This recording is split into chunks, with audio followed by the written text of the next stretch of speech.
మంచిర్యాల జిల్లాలో HMS general secretary comrade Riyaz Ahmed ఆధ్వర్యంలో భారీగా చేరికలు జరిగాయి.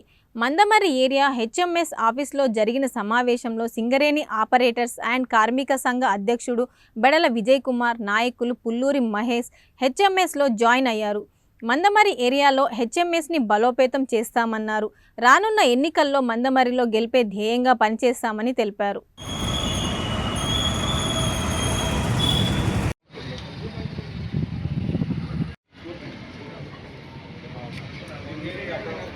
కార్మికుల ఐక్యత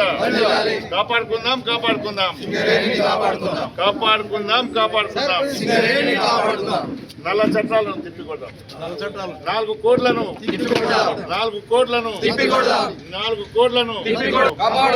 సింగరేణి సంస్థను ఐఎన్టీసీ మోసం చేసి నేను చెప్పేదాకా విన్న తర్వాత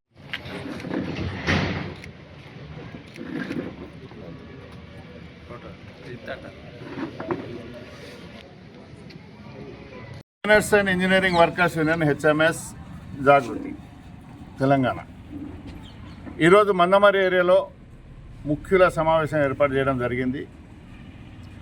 ఈ 27వ తారీఖు గుర్తింపు సంఘం యొక్క కాలపరిమితి అయిపోతుంది. డిసెంబర్ 27. 2 సంవత్సరాల్లో ఈ ఒక్క సమస్య పరిష్కారం చేయలేదు. కార్మికులకు ఆపదలు వచ్చినాయి కానీ ఒక్కటి ఇది సాధించినామని రాలే. ఒక్క మీటింగ్ పెట్టలేదు, జేసీసీ మీటింగ్ పెట్టలేదు, సేఫ్టీ మీటింగ్ లేదు, ఏరియా కమిటీల మీటింగ్ లేవు. కార్మికులను దోచుకోవడమే, దండుకోవడమే. క్వార్టర్స్ అలాట్మెంట్ మంచి క్వార్టర్స్ బయట వాళ్ళకి ఇవ్వడం, కార్మికులకు ఇవ్వకపోవడం. సర్ఫేస్ ఖాళీలన్నీ పైరువీలకే పరిమితమైనవి. ఎవరు పైరువీలు చేస్తే, ఎవరు పైసలు ఇస్తే ఆఫీసర్ల చుట్టాలు, ట్రేడ్ యూనియన్ నాయకుల చుట్టాలు, ఎమ్మెల్యే ఎంపీల దగ్గర మనుషులు, వాళ్ళకే సర్ఫేస్ ఖాళీలని వాళ్ళకి పెట్టిండ్రు.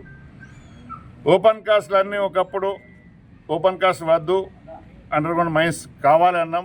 అండర్గ్రౌండ్ మైన్స్ కావాలి అన్నప్పుడు ఇక్కడ 8,000 మంది కార్మికులు పనిచేసిండ్రు మందమర్రిలో. ఇవాళ 4,000 చిల్లర కార్మికులు పనిచేస్తారు. ఓపెన్ కాస్ట్ రావడం వల్ల ఇది పోయింది. సింగరేణి సంస్థ పరిరక్షణ, కార్మికుల హక్కుల సాధన, ఈ రెండు ఏది లేదు, అన్నీ మాయమైపోయినాయి. సింగరేణికి అన్నీ కూడా ఏఐటీసీ కానీ ఇవాళ ప్రైవేట్ కాంట్రాక్టర్స్ సింగరేణి కంపెనీకి టెండర్ వేయడానికి భయపడ్డారు. ఎర్ర సంఘాలంటే ఐఎఫ్టియు, ఏఎఫ్టియు, హెచ్ఎంఎస్, విప్లవ కార్మిక సంఘాలు అందరం కలిసి కొట్లాడడం. ఒక కాంట్రాక్టర్ అడుగు పెట్టలే. ఎంత దరిద్రమైన పరిస్థితి ఏర్పడ్డదంటే మళ్ళీ సూట్ కేసులు పట్టుకొని ప్రైవేట్ కాంట్రాక్టర్లు అడుగు పెట్టడానికి రంగం సిద్ధమైంది. దీనికి కారణం గుర్తింపు సంఘంగా ఉన్న ఏఐటీసీ గౌరవ అధ్యక్షులు కూనంనేని సాంబశివరావు గారు ప్రకటన చేశారు.